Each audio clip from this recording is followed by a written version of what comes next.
လန်းအစမှာဒဲဟန်အထက်တန်းကျောင်းကကျောင်းသားကျောင်းမင်းတယောက်သူ့အတန်းဖော်ပတ်တယ်ဆိုကျောင်းအဆောက်အုံပေါ်ကနေခုန်ချပြီးအဆုံးစီရင်သွားတာကိုမျက်မြင်ကိုတွေ့ကြုံလိုက်ရပါတယ်။အတိတ်ကိုပြန်သွားကြည့်တဲ့အခါမှာတော့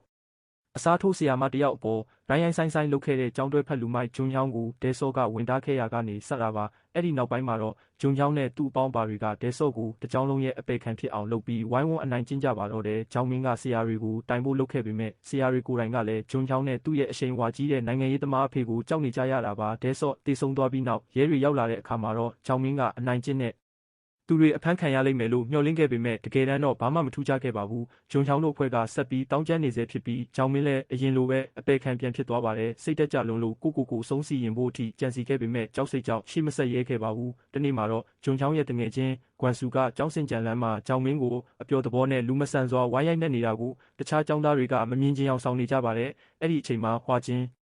ရောက်လာပြီးကွမ်ဆူကိုပြန်လဲဆုံးမပေးခဲ့ပါတယ်။ဂျွန်ချောင်းကဟွာချင်းကိုကျောင်းသားအပေါ်ကိုထိလက်ရောက်ကျူးလွန်နေဆိုပြီးဗီဒီယိုတွေတပ်ပုံတွေရိုက်ခိုင်းပေမဲ့ဟွာချင်းကတော့လုံးဝမမှုပါဘူးကွမ်ဆူကို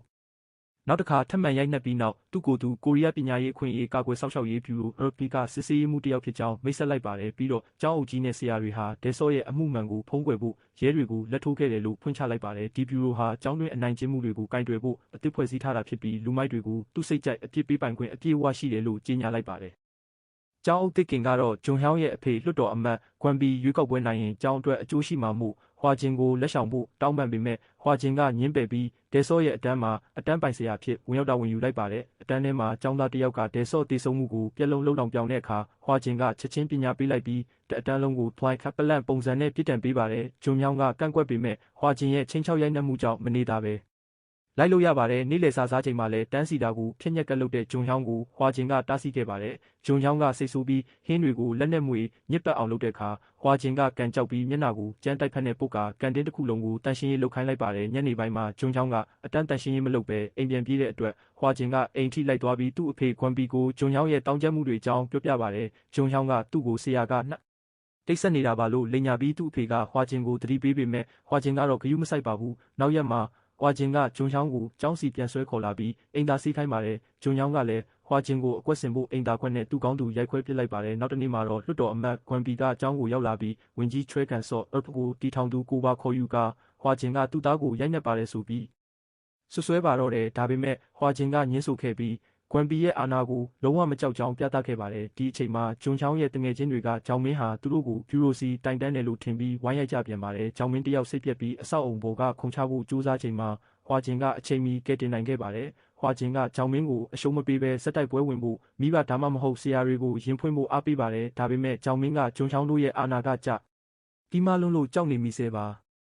တစ်ဖက်မှာလည်းကွမ်ပီကဝင်ကြီးကန်ဆော့ရဲ့ရုံးခန်းကိုတွားပြီးသူ့သားကိုကာကွယ်ဖို့အတွက်ရတ်ပိုဖျက်သိမ်းပေးဖို့ချင်းချောက်ပါတယ်။ဒါပေမဲ့မကြခင်မှာပဲကွမ်ပီရဲ့မဲဆွယ်စည်းရုံးရေးပွဲအတွင်းမှာသတင်းထောက်တွေစီကိုလက်ပေးလက်ယူမှုလိမ်ပိုင်းဆိုင်ရာစော်ကားမှုစတဲ့ကွမ်ပီရဲ့လျှို့ဝှက်ချက်အရှုပ်ထုတ်တွေအမည်မသိပေးပို့ချက်အရအွန်လိုင်းပေါ်ပြန့်နှံ့သွားပါတော့တယ်။သတင်းထောက်တွေဝိုင်းမေးခံရပြီးကွမ်ပီပြရာခတ်သွားချိန်မှာဝင်ကြီးကန်ဆော့ကခမ်းမထဲမှာစောင့်ကြိုနေပြီးဒါဟာအဖကဂျွန်ချောင်းကိုအပြ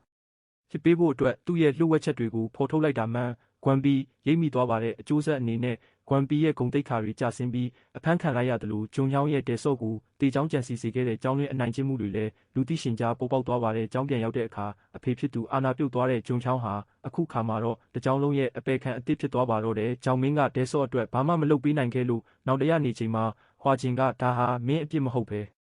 အနိုင်ကျင့်တဲ့သူတွေရဲ့အပြစ်တာဖြစ်ကြောင်းနှစ်သိမ့်ပေးပါတယ်အပေခံဖြစ်သွားပြီးတငယ်ချင်းတွေကပါကြောခိုင်းသွားတဲ့အတွက်စိတ်ယူပေါက်လာတဲ့ဂျွန်ချောင်းကသူ့တငယ်ချင်းတွေကိုအခန်းထဲပိတ်ပြီးအတန်းထဲကိုမိရှို့ဖို့ကြိုးစားပါတယ်ဒါပေမဲ့ဟွာချင်းရောက်လာပြီးစင်ကြံလမ်းမှာပါမိဆက်ရှုပြကဂျွန်ချောင်းကိုသူ့လုပ်ခဲ့တဲ့လုပ်ရရဲ့အကျိုးဆက်ကိုပြန်ခံစားခိုင်းပါတယ်ဘေးကျက်နံကျက်ဖြစ်ပြီးတောင်းပန်လာတဲ့ဂျွန်ချောင်းကိုဟွာချင်းကတဲဆော့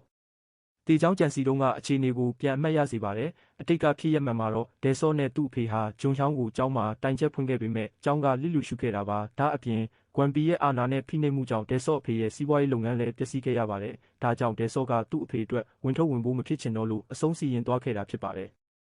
ဇလန်းအဆုံးမှာတော့ဂျွန်ဟောင်းနဲ့သူ့အပေါင်းပါတွေဖမ်းခံရပြီးဒဲဆော့ရဲ့အမှုကိုပြန်လည်စစ်ဆေးခဲ့ပါတယ်ဂျောင်မင်းကတော့အဲ့ဒီနေ့နောက်ပိုင်းဟွာချင်းကိုထပ်မတွေ့ရတော့ပေမဲ့တကြောင်လုံးကတော့အနိုင်ကျင့်သူတွေအပြစ်ပေးခံရတာကိုမှတ်မိနေကြမှာပါဇက်ဝင်ကအပိတ်မှာဝင်ကြီးကန်ဆော့နဲ့ဟွာချင်းတို့ဟာကျောင်းသားတဦးကြောင့်တေဆုံးခဲ့ရတဲ့ဆီယာမချွဲကအွန်ရဲ့ကူဘေးမန်စီတွားရောက်ပြီးဂါရဝပြူရင်အပိုင်းပြီးဆုံးသွားပါတယ်